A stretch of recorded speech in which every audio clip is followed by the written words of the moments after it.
Hey, bienvenue sur la chaîne. Ça y est, le jour J est enfin arrivé. Je vais recevoir la Concordia. Enfin, il était temps. En plus, ça tombe bien parce qu'on est déjà à 400 abonnés. Donc, du coup, on va fêter ça en même temps. Découverte de la Concordia, Charlie Paris. Merci, il était temps. Depuis février que j'ai commandé. Bah écoutez, j'ai reçu ce colis tout à fait sobre. On va l'ouvrir et puis on va découvrir ce qu'il y a à l'intérieur. Allez, c'est parti, ambiance.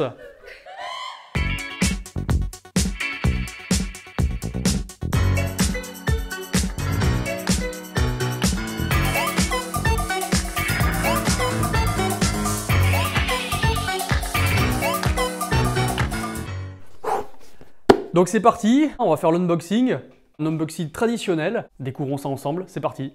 Voilà, ça y est, enfin, le jour J est arrivé, depuis le mois de février que je l'attendais. Enfin, depuis le mois de février, je l'avais commandé en février, réception normalement avril, et puis au final, je l'ai reçu le 2 juillet. Donc voilà, je l'ai reçu avec donc ce petit paquet, donc à l'intérieur, qui est déjà en fait une première boîte, en fait, ce paquet-là. Donc ça s'ouvre comme ça, hop. Et déjà, on peut voir un petit merci de la part de Charlie Paris, la Team Charlie. Voilà, qui, sa boutique à Paris, je le rappelle, au 53 rue Saint-André-des-Arts, Paris 6e. À l'intérieur, donc la boîte qui est différente en fait de la boîte de ma Charlie GGR, qui était juste un tout petit paquet. Là, c'est déjà une boîte un peu plus traditionnelle. Donc là, c'est le cache ici. À l'intérieur, donc j'ai la garantie. Donc garantie 2 ans. Date juillet 2021, Concordia automatique. Il n'y a pas de référence particulière notée dessus. Ça, c'est leur slogan, hein, le plus beau reste à venir. L'avenir, plutôt. Ensuite, vous avez donc un manuel d'utilisation en français et en anglais. Voilà, donc là, ça reprend un petit peu toutes les montres qu'ils proposent. Voilà la bête. Donc on enlève ce petit cache cartonné. Et là maintenant on a la boîte en elle-même. Boîte plutôt sobre, très jolie. C'est un peu granulé comme du tissu un petit peu dessus. Pour l'ouvrir, alors voilà, donc il y a un premier tiroir, enfin un premier couvercle on va dire, et un deuxième. Et là on peut découvrir la montre que j'ai prise en bleu. Je peux vous dire que les premières impressions sont très très bonnes. Bon, c'est pas un véritable unboxing, hein, je les avais, je l'ai découverte en fait un petit peu avant de tourner la vidéo. J'ai pu constater la qualité assez surprenante de la montre, parce que j'ai eu des montres un petit peu plus chères, dont une Oris Skeleton, qui était très très qualitative, mais qui ne me semblait pas aussi poussée en termes de finition. C'est vraiment surprenant. Je suis vraiment agréablement surpris. Alors je vais rappeler les specs de cette montre. Alors c'est une montre assemblée en France à Besançon. Le boîtier il fait 40 mm, donc c'est en acier inox 316L. L'épaisseur est de 12,7 mm. Donc c'est poli ici. Ici vous avez du brossage horizontal sur les cornes. Elle est dotée en fait d'un blindage à l'intérieur, un blindage amagnétique ISO 764. Le cadran, donc à l'intérieur, les index que vous voyez ici et les aiguilles sont luminescents en super luminova. La lunette est tournante unidirectionnelle avec insert en aluminium éloxé et graduation horaire donc de 10 en 10 à partir de 5, donc jusqu'à 55. Le symbole spécial ici pour représenter en fait le 0. Le fond de la montre, il est vissé en acier, pareil, inoxydable, avec le logo Expédition Pôle Sud. Voilà, objectif Pôle Sud. Voilà, parce que cette montre a été faite pour Mathieu Torder, où il a relié le Pôle Sud en ski. C'est le plus jeune à avoir fait ça, en toute autonomie. En fait, cette montre, elle a été élaborée pour lui, pour cette expédition. Le mouvement à l'intérieur, donc c'est un mouvement suisse calibre STP 1.11, donc à 26 rubis et 28 800 alternances par heure, avec une bonne réserve de marge de 44 heures, et la précision est entre 0 et plus 15 secondes par jour. Donc mouvement automatique. Donc le verre saphir, il est bombé, anti-reflet, 3 mm d'épaisseur. Alors quand on regarde sur le côté, en fait j'ai l'impression que les 3 mm d'épaisseur, en fait, ils sont pris à l'intérieur en fait, de la lunette. Et en fait, ça ressort légèrement, je ne sais pas si on peut le voir dans la vidéo, ça ressort légèrement en dôme. Et on voit que c'est pris à l'intérieur de la lunette comme ça, et hop, ça ressort par là. Très très joli. La couronne elle est vissée, donc là elle est bien vissée. Voilà, elle assure une étanchéité de 30 atmosphères, soit 300 mètres, donc monde de plongée. Avec un insert en alu éloxé, donc ça c'est un traitement en fait, l'aluminium éloxé, un traitement pour protéger l'insert par oxydation anodique. Donc ça permet en fait plus de résistance à l'usure et à la corrosion. Donc on verra dans le temps si c'est efficace. Les bracelets, tous les bracelets en fait, là j'ai pris le bracelet métal 3 maillons, qui est vraiment très très classe. Un peu plus large ici, donc 20 mm, et puis après on voit que ça se resserre un petit peu, c'est un petit peu plus... ça s'affine en fait, plus on se rapproche de la boucle et plus ça s'affine un petit peu à la manière des montres Oris, voilà, de leur Aquis, les montres de plongée. Et l'avantage en fait, c'est que c'est des pompes flash. Donc ça veut dire que là il suffit d'appuyer ici pour tout démonter et en fait remplacer le bracelet par un autre. Donc soit en nylon, soit en cuir, soit en maille milanaise, ce que j'ai. Et donc c'est parfait, on peut changer de style en très peu de temps. La montre, elle est garantie 2 ans, ça je vous l'avais dit dans une précédente vidéo. La qualité, vraiment la qualité perçue, elle est vraiment énorme. Je ne m'attendais pas du tout à ça. Là on va tester même la lunette, parce que j'ai eu une Christopher Ward, je vous en avais parlé, c'est du Swiss Made. Dans ces prix-là, mais c'était déjà il y a une bonne dizaine d'années que je l'avais acheté cette montre. Et je ne me rappelle pas, enfin, je me rappelle que la couronne, elle n'était pas aussi balèze que celle-ci. Si on peut écouter. Voilà, c'est très cranté, ça force pas, c'est assez fluide. On sent que ça risque pas de bouger. Voilà. Et puis, hop, c'est très très précis. Hein. Là, je vais remettre le symbole spécial, donc aux 12 heures. On va voir ici le petit triangle, comme ça, hop, hop. Et hop, là on voit que ça bouge pas. J'avais un petit jeu sur la Christopher Ward. Sur un des modèles de Seiko 5 Sport, j'avais un petit jeu également aussi. Bon, après, c'est pas non plus le même prix. Mais on peut dire déjà qu'il y a eu un gros effort de fait sur la qualité de finition. La lunette bombée, en fait, avec les reflets, je sais pas si on voit, on a une espèce de reflet bleuté comme ça, là, dans la... C'est vraiment magnifique, ça fait ressortir des couleurs selon, je pense, le temps, la luminosité extérieure.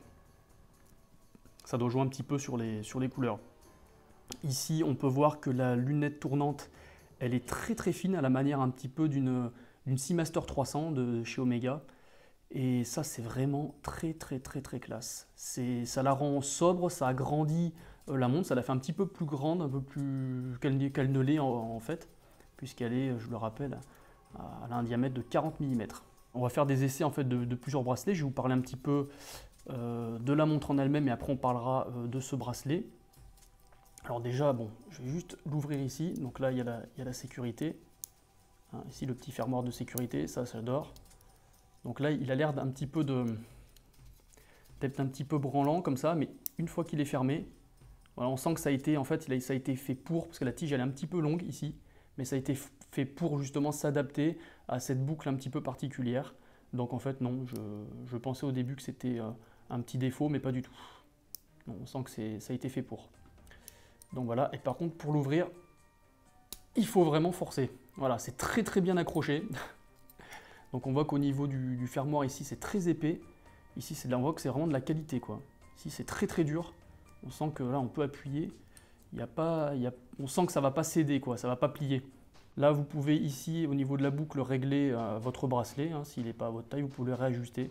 Puis sinon, vous pouvez enlever des maillons. Vous en avez des plus ou moins gros. Ici, ils sont un petit peu plus petits, je crois, vers la fin, il me semble. Quoique non, on ne pourra peut-être pas l'enlever, celui-là. Bon, je verrai. De toute façon, il faut que je la réajuste parce qu'elle n'est pas exactement réglée à mon poignet. Alors, je vais déjà enlever ça, parce que vous voyez, c'est très facile à enlever. Hop là, vous voyez? Ça s'enlève comme ça. Ça, c'est assez rare de voir ce système. Donc écoutez, je vais carrément l'enlever, le bracelet. Je vous en parlerai après. Et puis on fera des essais avec les autres bracelets aussi. Le fond de la montre. Donc Made in France. Bon, c'est pas du complètement Made in France, hein, c'est assemblé en France. Il y a des matériaux qui viennent de France, d'autres qui viennent de Chine, d'autres qui viennent d'Espagne, d'Italie, d'Allemagne. Enfin voilà, ça vient un petit peu partout. Mais de toute façon, même le Swiss Made, si vous voulez, hein, c'est pas du 100% fait en Suisse. Hein, faut pas rêver. Déjà pour avoir le Swiss Made, je vous en parlerai dans une prochaine vidéo. Il faut certain pourcentage en fait de suisse. Il faut que le mouvement soit suisse effectivement, mais il n'y a pas besoin que ce soit 100% suisse. D'ailleurs, ce serait un petit peu difficile à faire, je pense. Donc, expédition, voilà, parce que cette montre, comme je le disais, elle a été faite pour l'expédition en Antarctique. D'ailleurs, c'est écrit dessus. On voit l'Antarctique avec le pôle sud et on voit un petit peu la planète représentée avec les méridiens et les parallèles. Le petit rappel 30 ATM, donc 300 mètres. Donc c'est-à-dire que c'est une montre avec laquelle on peut plonger. Numéro 28, donc ça c'est le numéro de ma montre. Calibre suisse, mouvement STP1-11, donc c'est un mouvement automatique 3 aiguilles de la firme Suisse Technologie Production. Sur une base de TA, il y a des très bons retours sur ce mouvement, je devrais avoir quelque chose de fiable. Donc j'espère, seul le temps me le dira. Un fond qui est assez sobre, mais qui est, que je trouve très classe, avec voilà, il y a du poli, il y a des différents matériaux, c'est un petit peu granuleux, il y a des gravures, c'est très joli.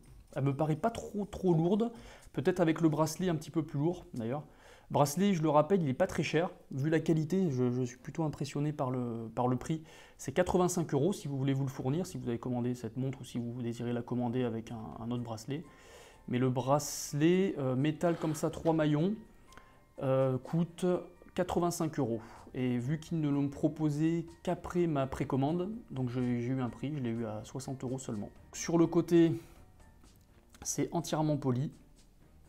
Voilà, on voit que la lunette elle est parfaitement intégrée au boîtier. C'est vraiment très joli. C'est sobre, c'est classe en même temps. Alors, il y a un travail énorme qui a été fait sur cette couronne, je trouve.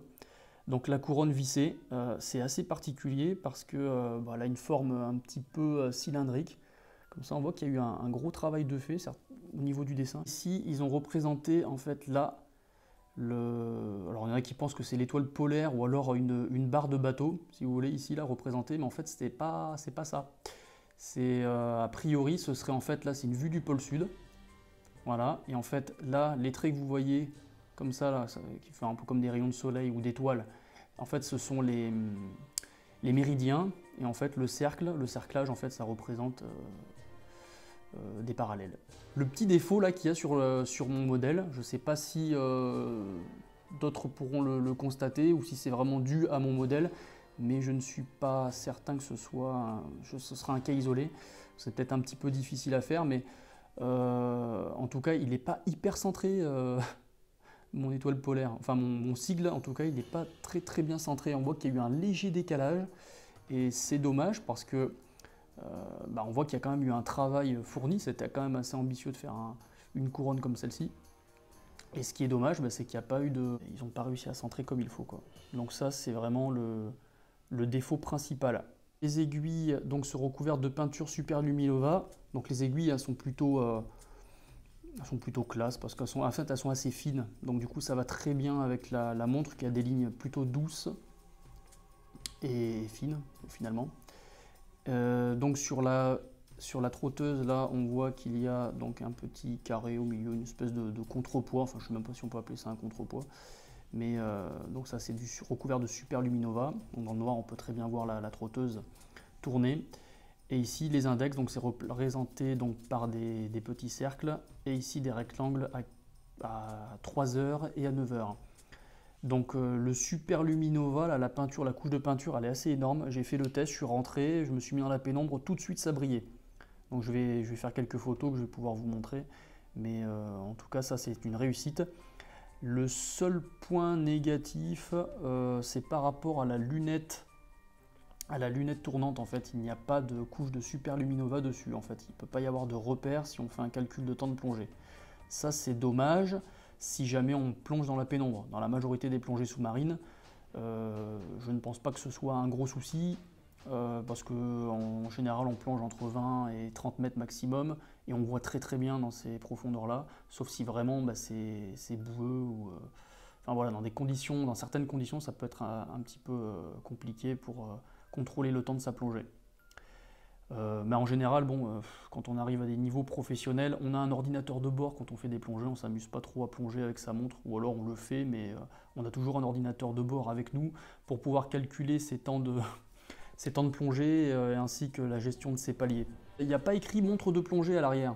Parce que pour qu'il y ait écrit montre de plongée, il faut que la montre respecte la norme ISO 6425. Alors, bon, toutes les montres, forcément, ne vont pas forcément écrire à l'arrière que c'est une montre de plongée, diver watch ou alors montre de plongée. Ça fait partie des normes. Une Seiko, par exemple, vous pouvez avoir marqué diver watch sur certains modèles pour vous dire, bah, attention, c'est une montre de plongée, hein, elle respecte la norme ISO 6425. Mais je connais plein de marques, hein, par exemple une Rolex Submariner, ça ne sera pas indiqué que c'est une montre de plongée, et pourtant, c'en est bien une. Donc, je ne sais pas, c'est une norme qui date de juillet 96. La montre devant résister à une plongée dans l'eau d'au moins 100 mètres, ça c'est le minimum. Ici, on est à 300 mètres. C'est même écrit dessus, il me semble. Si on le voit bien, c'est écrit en rouge. Automatique. Et puis 30 ATM, 300 mètres. Donc là, déjà, elle respecte le minimum des 100 mètres. Et doit disposer d'un système de contrôle de temps. Voilà, donc là, c'est le cas également. Avec une lunette tournante, il faut que ce soit 30 minutes minimum. Donc là, on arrive à 1 heure. Donc là, c'est déjà très très bien. Elle doit être anti-magnétique et résistante au choc, donc ça c'est le cas. Et il doit y avoir une mention de la profondeur, donc elle respecterait a priori cette norme-là, même si c'est une Tool Watch, réputée Tool Watch, donc une montre qu'on peut mettre tous les jours, une montre assez versatile, avec le minimum en fait d'indications pour que ce soit une montre quotidienne. Elle est aussi résistante à des températures extrêmes, elle a été testée jusqu'à moins 70 degrés. En ce qui concerne ce bracelet, donc pas grand chose à dire. L'ingéniosité, c'était d'avoir mis directement des pompes flash. Vraiment excellent si on veut changer régulièrement de bracelet. Ici, on retrouve donc sur le fermoir le logo de Charlie Paris, qui est une cigogne en fait. Et ici sur la boucle, on voit écrit Charlie Paris. Donc la montre, je l'ai commandée avec le bracelet donc en nylon beige. Je trouvais que ça allait bien avec le bleu. Alors on va voir ce que ça donne. C'est hyper facile d'entretien et c'est très résistant. Donc voilà, avec le bracelet nylon beige, franchement c'est parfait. Là il n'y a rien à dire, ça va très bien ensemble. Je la testerai pas avec mon bracelet en nylon vert, je pense que là il y a une grosse faute de goût avec le bleu. Voilà, donc sur mon poignet, hein, la montre, elle est vraiment parfaite. Voilà, j'en suis très content. Vraiment, elle pèse pas lourd. Je vais la peser d'ailleurs avec ce bracelet-ci.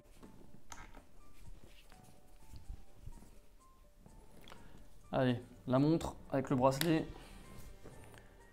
Allez, on est à 86 grammes. Donc c'est vraiment, ça pèse vraiment rien. Donc ça, c'est une bonne chose. Alors, sans rien, hop, on est à 74 grammes. Voilà, ça c'est le poids de la montre.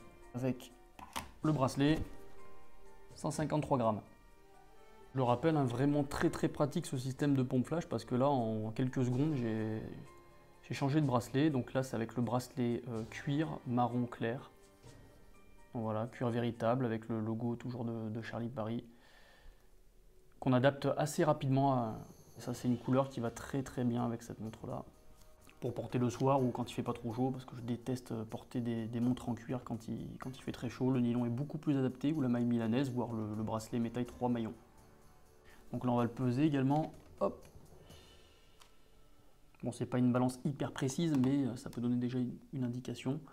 Donc là on est sur 84 grammes, pareil, hein, c'est plutôt léger, ça se laisse facilement oublier au poignet. Je dois dire en fait que c'est ma version préférée pour l'instant avec ce bracelet en cuir. Sur la vidéo, ça donne pas aussi bien qu'en vrai. Je vous assure qu'en vrai, c'est une montre qui claque. Donc là, maintenant, on va essayer avec la maille milanaise. Voilà, pareil. Ça, j'ai rapidement changé. Et puis, vraiment, bah, la maille milanaise va très très bien aussi à cette montre. Donc on va le peser, pareil également, avec la maille milanaise. Donc là, ça va être un petit peu plus lourd que les autres, sauf le bracelet cuir évidemment. Donc là on est à 121 grammes, donc soit une bonne trentaine de grammes de moins que le bracelet en métal. Donc là les premières impressions sont vraiment très très bonnes sur cette montre. Je pense avoir fait vraiment un très bel achat. Hormis bon voilà les deux petits défauts, à savoir le fait que les couches ici ne soient pas recouvertes de Super Luminova au niveau de la lunette tournante. Voilà, pour optimiser un petit peu en plongée sous-marine. Et puis ce petit décalage ici sur la couronne, ce petit dessin, c'est dommage parce que c'était très joli, et puis le fait de le décaler, ça gâche un petit peu. Mais bon, c'est vraiment un tout petit détail de finition, mais je leur poserai quand même la question. Si jamais vous constatez ce même défaut aussi, bah, n'hésitez pas à le dire en commentaire, parce que je sais qu'il y en a beaucoup qui me regardent et qui ont reçu également la Charlie Paris Concordia automatique. Voilà, j'espère que cette vidéo t'a plu. N'hésite pas à t'abonner si ce n'est pas déjà fait.